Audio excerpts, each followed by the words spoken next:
தன வரவு நல்லா இருக்கும். முதல்ல ஞாபகம் வச்சுக்கோங்க. இவ்வளவு நாள் வரைக்கும் இருந்த பணத்தட்டுப்பாடு நீங்கணும்னா பேச்சுல கொஞ்சம் கண்ட்ரோல் வேணும். சரியா? அதே மாதிரி யாருக்கும் நான் இதை செய்யறேன் அதை செய்யறேன்னு தயவு செய்து வாக்கு கொடுக்காதீங்க. அவங்க இப்படி செஞ்சாங்க இவங்க இப்படி செஞ்சாங்கன்னு சொல்லி பட்டு பட்டுன்னு பேசாதீங்க. கொஞ்சம் நயந்து பேச பழகிக்கங்க. சரியா? ஏன்னா அவர் குரு வீட்டுக்குள்ளதான் வர்றாரு. குரு வீட்டுக்குள்ள வர்றாருங்கிறதுனால கொஞ்சம் உங்களுக்கு அந்த நல்ல தன்மையும் அவர் கொடுப்பாரு. ரொம்ப கடினத்தன்மையை குறைத்து உங்களுக்கு நல்லா நயந்து பேசக்கூடிய தன்மையும் அவர் கொடுக்கணும். கொடுப்பதற்கு நீங்கள் அவரை பிரார்த்தித்து கொள்ளுங்கள். சரியா? தாயின் உடல் நலத்தில் கட்டாயம் அக்கறை தேவை.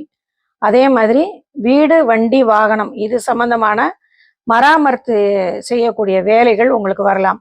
வீட்டுக்கு ஏதாவது நம்ம வேலை பார்க்குறேன் வைக்கிறேன், ஏதாவது பிரச்சனை இருந்துச்சு, அந்த இடத்துல பூசணும் இந்த இடத்துல பூசணுங்கிற மாதிரி சில்லற வேலைகள் ஏற்படலாம். அதே மாதிரி வண்டி வாகனம் உங்களுக்கு தொந்தரவை கொடுக்கலாம்.